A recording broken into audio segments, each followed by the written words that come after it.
I'm Beverley Glover. I'm director of the Cambridge University Botanic Garden, and it's really great to be here to celebrate our sister Botanic Garden in Oxford's 400th anniversary. It's an amazing achievement. I want to tell you a little bit about my Botanic Garden first, and then something about my research, which is an interdisciplinary research program driven by Botanic Garden collection. So I'm going to include a lot in the talk. I'm going to include some history of my Botanic Garden, some information about how we're trying to analyse our collection and its utility for research, and then some of my own research as well.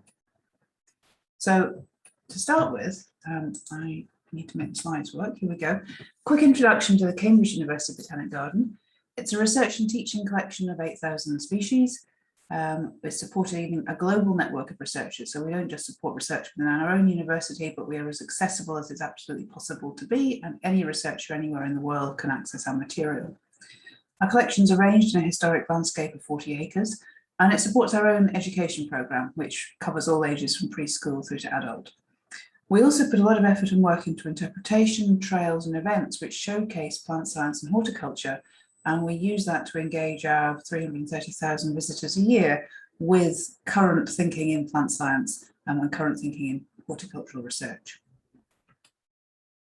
Now, our Botanic Garden is nothing like as old as the Oxford one. We celebrated our 175th birthday this year. We were founded on our current site in 1846 by this man here, John Stevens Henslow. And what Henslow did was to persuade the University of Cambridge that our original Botanic Garden, a physic garden, wasn't big enough. He said he needed much more space because he needed to grow plants to understand them in their own right. And he needed space for trees, he needed space for research facilities, and he persuaded the university to buy the current plot, which was at the time on the outside of Cambridge, to enable them to do that. Henslow himself was interested in variation, and we can see that in the plantings that still survive all around the site. So he planted beeches, for instance, the cut leaf and the round leaf form here side by side, and those trees still survive in the garden. He planted Pinus nigra here on our main walk. The one on the left, as you look at the screen, a snow shedding form from the Alps, and the one on the right, a much more sun-loving form from Corsica. But the idea in all of Henslow's plantings was to try to understand how far you could push the limits of variation within a species. We also see it wonderfully in his herbarium specimens. So here, a specimen, a herbarium sheet of Timothy grass, where he has sampled the whole range of height across the population he was studying onto the same sheet. So he was always interested in this question of how far you could stretch the limits of the morphology of a species, how far that variation could go, and you still be part of the same species. Now, Henslow is actually most famous not for his research, but for his teaching, because his most famous student was Charles Darwin. Darwin came to Cambridge to study theology, but attended all of Henslow's botany lectures and went out at the weekends with him, exploring the local plant communities. Henslow taught Darwin how to analyse plants, how to characterise them, how to describe them, and how to make herbarium sheets. And it was Henslow, as Professor of Botany at the university, who was asked to nominate a naturalist to accompany Captain Fitzroy on a government survey of the southern extremity of America. And of course, he famously nominated Charles Darwin, who went on that voyage on the Beagle and discovered and thought through the principles of evolutionary theory. All the specimens Darwin collected on the Beagle were sent back to Henslow. So these are his herbarium specimens, and they are in our herbarium in the Sainsbury Laboratory in the Botanic Garden. So it's wonderful to have access to those collections. Although we're famous for our role in the history of evolution, and we're perhaps less well known for our role in the history of genetics, but it's an equally important role. So as you know, when you think of genetics, you think of Gregor Mendel, who published his work in 1866 and died in 1884, and who studied inheritance in peas. So working out the principles of inheritance from crosses of pea plants with different flower colours, seed colours and shapes, pod shapes, and so on. Mendel's work was rediscovered in 1900 by Hugo de Vries and Carl Correns, but its biggest champion was this man here, William Bateson. And Bateson was a researcher here at the University of Cambridge. So he was interested in vertebrate development, in animal vertebrate development, in variation and in evolution. And in a lecture in 1899, the year before Mendel's work was discovered, he laid out the Mendelian method in its entirety, deduced from first principles. So he worked out for himself how to make crosses, F1 generations, F2 generations, and explore how characters and traits would be inherited. And he did all that work here at the Cambridge University Botanic Garden. So he realised that plants would be easier to work with than animals, and our records show that he applied for and was granted an allotment space here in our research plots, our experimental plots, in 1895. And he worked with glabrous and hairy Silene dioica, black and yellow fruited Atropa belladonna, and glabrous and hairy Biscatella livigata. And he used all of these plants, made his crosses, and worked out the principles of inheritance. When Mendel's work was rediscovered, Bateson was a fierce proponent of it, making sure that it was widely understood in the scientific world. And it was Bateson who suggested the term genetics in an address to a conference in 1906 as the name that we should use to describe this new discipline. He went on to do further great work in genetics. He discovered genetic linkage, for instance, and based on the work he'd done, the university established the first department of genetics anywhere in the world. This is the building, it's still there today, and the first professorship of genetics anywhere in the world. Although I'm sad to say they didn't give that professorship to Bateson.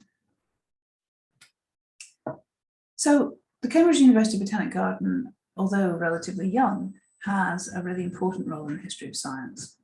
It's also an incredibly beautiful space, and I just want to show you a few pictures of some of our collection and some of our landscapes. So these are our bee borders, which have been developed to showcase plantings that you can do to attract pollinators, both small ones and slightly bigger ones.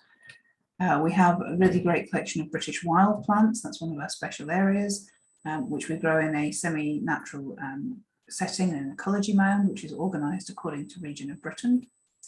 We have a lot of trees, about 2,000 different trees across the site, so it's the most diverse arboretum in the east of the UK. And we have wonderful glasshouse collections too, and those can be used and are used regularly for various school groups and other visiting groups of students of different types. We have some iconic landscapes, including the fountain here taken from above by drone, which has been designed to resemble the lily pads that grow in it, and you can see the wonderful conifers round about. More glasshouse plantings, Victoria cruziana, Nelumbo nucifera. These are wonderful for teaching tools as well as research. We have a very large collection of species tulips and work with Kazakhstan on the conservation of wild species tulips. Here's our old pinetum with some wonderful old conifers, and then some more modern landscapes, including this perennial meadow designed by Hitchmer, very like the one at the Oxford Botanic Garden as well. Our scented garden here was laid out to provide interest for partially sighted or blind visitors. So it provides tactile and smell-based enjoyment of plants. And our systematic beds, shown here again from above, laid out when we were founded in 1846, showcase the relationships of the annual and herbaceous perennial flowering plants using de Candolle's categorization of the plant kingdom. So it's an astonishing snapshot of a period in plant taxonomic history where the natural approach was first being taken to understand plant relationships. We also have a wonderful lake and lawns and other fantastic spaces for families and visitors to enjoy. Focusing on our collection then, because of course it's the collection of any botanic garden that defines and drives what it can actually contribute. We have about 8,000 species, 14,000 accessions, 9 national plant collections. That's a British system that categorises and defines collections according to their quality. And actually with 9, we're the biggest. We hold more national collections than any other collection holder in the UK. And as I've said, the most diverse arboretum in the east of Britain with over 2,000 trees.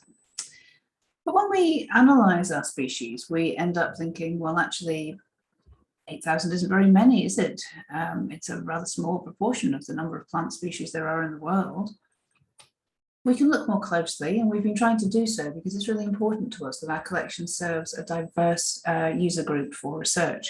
So we've been looking at the number of orders and how many we're missing, the number of families and how many we're missing, the number of genera and how many we're missing. And our collection strategy asks us over the next 10 years to work to at least fill the orders gap and to see what we can do about the family gap. Genera might be a bit more tricky. We've also been thinking about how our collection relates to other Botanic Garden collections. And this is work from my curator, Sam Brockington, working with Paul Smith at BGCI, to cross-reference our collection with all the other Botanic Garden collections that BGCI has access to. The thinking here is that it's twofold. It's about conservation. Plants should be maintained in Botanic Garden collections, if at all possible, in order to provide backup against extinction in the wild. And it's about research use. A plant that's readily accessible in many other Botanic Garden collections is easily accessible by researchers. A plant that's only found in 1 or 2 is harder for them to get. And so our focus has been on thinking about our collection and our 8,000 species and seeing how many of them are held by other Botanic Gardens. And you can see that there are some that are held by 200 Botanic Gardens around the world. This would be iconic plants like our Dawn Redwood or the Wollemi Pine.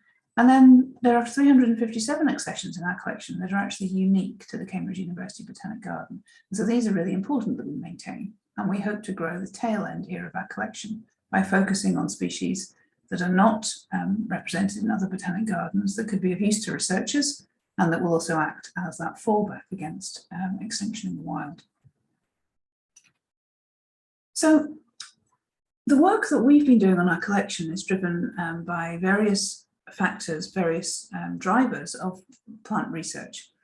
And I like to say that our Botanic Garden was founded in a very modern way because Henslow knew and foresaw that many of the fundamental discoveries of biology would be made with plants. He persuaded the university that he needed to study plants in their own right because actually they were fantastic organisms for doing basic biology. You'll know, of course, that cells were discovered by Robert Hooke looking down the microscope at his wine bottle cork and the bark of the cork oak tree. We've already mentioned Mendel's work with peas, but you may not be aware that stem cells were discovered in tobacco, that transposons or jumping genes were discovered by Barbara McClintock in maize, and that the epigenetic revolution, which has driven biology for the last 20 years, has its base in work in the 1990s with petunia. So Henslow was ahead of his time, and he wanted a collection that would support this kind of diverse research, and the garden really does. Our living collection is used by researchers interested in basic fundamentals of life across the world. It's also used by researchers interested in perhaps more modern preoccupation with feeding the world and with global food security, because of course it's only in understanding plants, their ability to grow in different habitats, their flexibility and adaptability, and the relationships between crops and their wild relatives that we'll be able to support an ever-growing human population. And again, our collection is used in many diverse ways to do just that. For myself, though, my own research is driven by a slightly different question, and it's a question that again drives quite a few of the researchers who use our living collection. So the question is shown very nicely, I think, in this slide, where you're looking at a picture of a lot of different living organisms, probably about 70, 80, 100 individuals in this picture, of multiple different species. There's a species near the front with pink flowers. There's a broad-leaved species front right.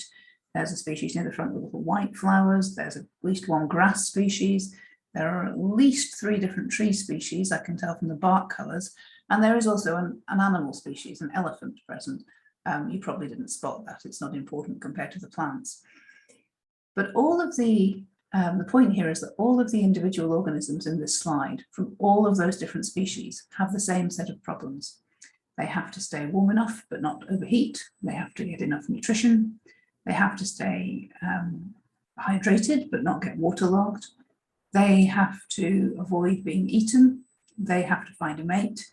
And they have to set their offspring off into the world with sufficient resources to get them started. And all of the organisms in this picture share those problems. One single organism, the elephant, has a really easy time of it because it can walk away from too much sun. It can walk into the shelter of a tree. If it's raining, it can run away from a tiger. It can walk towards a mate. All the other organisms, the plants, have to have much, much cleverer solutions to those problems. They have to find cool ways of solving all of those problems while rooted to the spot. And it's that cleverness that inspires me about plants and inspires many of the researchers that use our collection. So my research is driven partly by that basic curiosity, but also by a desire to help our understanding of how plants and pollinators interact. And that's particularly important at the moment because pollination is essential in agriculture, and we all know that there's a need to continue feeding people. So you'll often see the statistic that every third mouthful of food relies on pollination. And I want to just point out that actually that's a bit of a simplification. About 35% of global food production by volume comes from crops that depend to some extent on animal pollination. And you can see that percentage of agricultural GDP dependent on pollination in the world map here, where for many countries it's actually fairly low level, 5%, 7%, but there are some parts of the world where it gets to 20% and above. Now this is all quite complex because the extent to which you lose yield if you lose pollinators from the system varies with the crop. So kiwi fruits, essentially no pollinators, no fruit. Beans, the pollinators may make only a 10% difference to yield. For something like apples or raspberries, the yield difference is very dependent on variety and climate. Now, there are many different types of flowers on crop plants, and they attract animal pollinators in all sorts of different ways. And I'm just showing a snapshot here of different crop plants that are animal pollinated. We tend to think about the oilseeds, which are economically massively important, but actually have a low dependence on pollinators, or the legumes, really important and increasingly so in global protein supply, but again, limited or variable dependence on pollinators. And then there are some crop plants like the cucurbits, squashes, melons, cucumbers, Brazil nuts, and vanilla orchid here, which are entirely dependent on pollination for yield. Bottom right here, my favourite of all animal pollinated crop plants, wholly dependent on animal pollination for yield, no pollinators, no chocolate, and that really would be a disaster. So when you're thinking about a crop plant that's animal pollinated, there are a range of traits that are key in the flower to attracting pollinators. The most important one is the reward provided, the amount of nectar, the sugar content of that nectar, the amount of pollen, the protein content of that pollen. But all of those things, those rewards, are sitting within a structure that may have differences in symmetry, in shape, in colour, in size, in texture, and in the positioning of the reward. And all of those things affect different animal pollinators in different ways. So what my lab does is work on the traits of flowers that make them interesting to animal pollinators, and we try to explore how they're built, how they function, and how they evolve. And I'm just going to give you a few minutes of introduction to one of the traits we've been working on recently, a trait that produces a rainbow effect on the surface of the petal. So I'm showing you here the flower of Hibiscus trionum. It's an annual weed. It has 5 petals, which are predominantly white, and at the base of each petal there is a patch of purpley red pigmentation. And I hope you can see that on the lower 2 petals here, that pigmentation looks blue, and on the upper ones it doesn't. And that's because it's angle dependent. If I tilted the flower away from you on the screen, you would see the blue shift to the upper petals and away from the lower petals. It's an angle dependent colour. And the other word for angle dependent colour is iridescence. Now, you most commonly see iridescence in something like a soap bubble or a film of oil on a puddle of water. It can only be produced by structures that reflect light in different ways. It can't be produced by chemical pigments.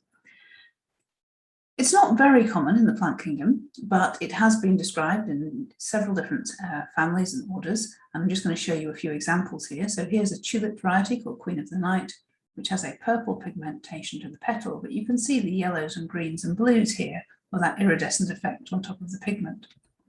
Here's a daisy doing a similar blue angle dependence to the hibiscus I showed you, with the blue visible on the lower ray florets here and not on the upper ones. But very often we can't actually see the angle dependent colour unless we strip the petal surface away from the pigments underneath. So this is the petal epidermis of Griellum, a South African native, which we have put onto a glass microscope slide. And as we tilt it, you can see it reflects different colours of light. So blue at that angle, then yellow, then red. When we look at the flower ourselves, we don't see that because the yellow pigment that sits below the epidermis is saturating to the human eye. Now, fortunately, we can measure that iridescent effect and we can describe how it's produced. So if we look at our tulip on the scanning electron microscope, we can see that its surface contains these long ridges and grooves between them. And one of the common places you see iridescence is on a CD, a compact disc. If you look at the CD on the same magnification, you find the same data grooves here and ridges between.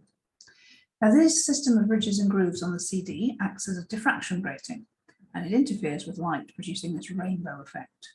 The tulip is doing much the same, though not as successfully. And the reason it's not as successful, if you look in cross-section, is that it's not perfectly regular. We have narrow gaps and wide gaps, and those affect how the tulip interferes with light.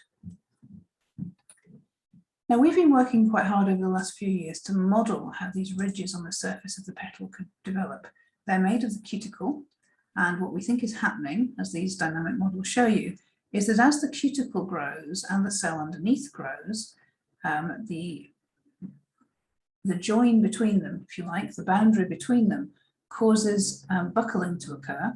And so at the top of the surface of the cuticle, we get these buckles forming, these ridges forming. And our modelling suggests that the important factors here are the amount of cuticle, the growth of the cuticle and the growth of the cell, and the stiffness or chemical constitution of the cuticle. So we've been working to test this model by modifying the amount of cuticle that the petals produce, modifying the growth of the cells in the petal epidermis, and modifying the stiffness and chemistry of the cuticle. We do that using a genetic modification approach or a transgenic approach, where we use a soil bacterium called agrobacterium to insert genes into the hypocotyls of the plants. We produce callus tissue and then little shoots, which we can root. And 3 or 4 months later, we have plants in soil in the greenhouse, which contain the genes that we've put into them. So by working with this system, we've modified the genes of our hibiscus so that where the normal flower has these long ridges that produce that diffraction effect, we can produce flowers that have altered patterns of those ridges, or indeed lose the ridges entirely. And indeed this one, we've lost the iridescent blue effect. And so by working like this, we can begin to figure out how the flower produces this rainbow effect on the surface. But we're also interested in why it produces that rainbow effect. And to test that, we use what I like to think of as one of the lowest tech experimental setups in all of Cambridge. So this is our bee behaviour lab. We buy boxes of bumblebees. They're sold for pollination of strawberries and tomatoes in polytunnels. And we connect them with a gateable tube to a flight arena. When the bees come to us, they've never met a flower, so we train them to forage from artificial flowers. You can see a sterile tube here with an Eppendorf cap on the lid with sugar solution in it. And when the bees are out foraging in this sugar solution, we can mark them with paint. Hopefully you can see a blue paint spot and a red paint spot. And that allows us to track the behaviours of individual bees. So I'm just going to show you one set of data using this setup to explore how iridescence affects pollinator behaviour. We, in this setup, have an equilateral triangle of 3 artificial flowers in our flight arena. They look like this. They're just blue discs with cups with sugar solution in. And if we let a bee into the flight arena, we time, after she's found the first disc, how long it takes her to find the second, and how long it takes her to find the third, then I could say, if I repeated that multiple times with this bee, how quickly this bee finds blue flowers. If I do it with many bees, I could then say on average how quickly a bee finds blue flowers. And if I then add a diffraction grating to the surface of my artificial flower and repeat the experiment, I can tell you what effect iridescence has on how quickly a bee finds flowers. So this is the data from an experiment like this. We've actually done it with red flowers in this particular setup. The 2 bars here are the time it takes you to do the first flight and the time to the second flight. And so you can see that it takes a bee 4 or 5 seconds to find a red flower in this particular setup. And if we add a diffraction grating to the surface, make them iridescent red flowers, it's much quicker. She finds the flowers within 3 seconds. But this experiment was conducted using perfectly iridescent flowers with a surface replica of a compact disc on. If you remember, when I showed you the tulip cross-section earlier, I showed you that flowers are not perfect, that floral iridescence is much more irregular and disordered. And so we had to repeat the experiment using the replica of a tulip on the surface instead of the replica of a CD. We were worried that all of the benefits of iridescence would disappear, but in fact, quite the opposite. Floral iridescence leads to an even more significant increase in foraging efficiency. So maybe it's not the case that the flower isn't able to be perfectly regular.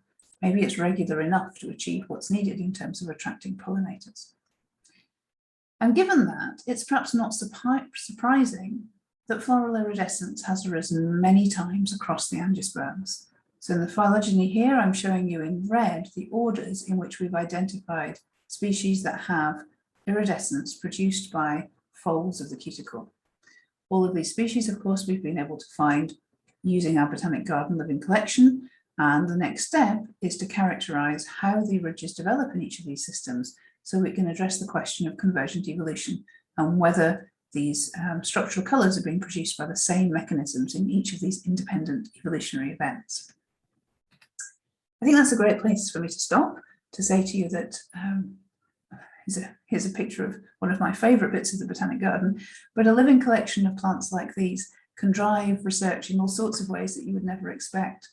Ours has been curiosity driven, but it has implications in agriculture, and it also has implications in engineering, where the insights we're gaining into how the surface of the petal buckles are feeding into engineering solutions to the design of iridescent surfaces in various technological applications. So having access to this enormous range of plant species is crucial to all sorts of forms of research, as I'm sure many of you know. I should finish just by thanking my research group, in particular for their work on this project, and I've circled in red Chiara Riroldi, Carlos Ligoveles and Jordan Ferrier, who have been particularly instrumental in the hibiscus work I've described, which is all done in collaboration with Edwige Marud, Silvia Vignolini, Marcus Calbra and Chiara Giorio. We also have to thank various people who fund my research and you very much for listening to me today. Thank you again to the organisers and congratulations to Simon and the team on this fantastic anniversary. Thank you.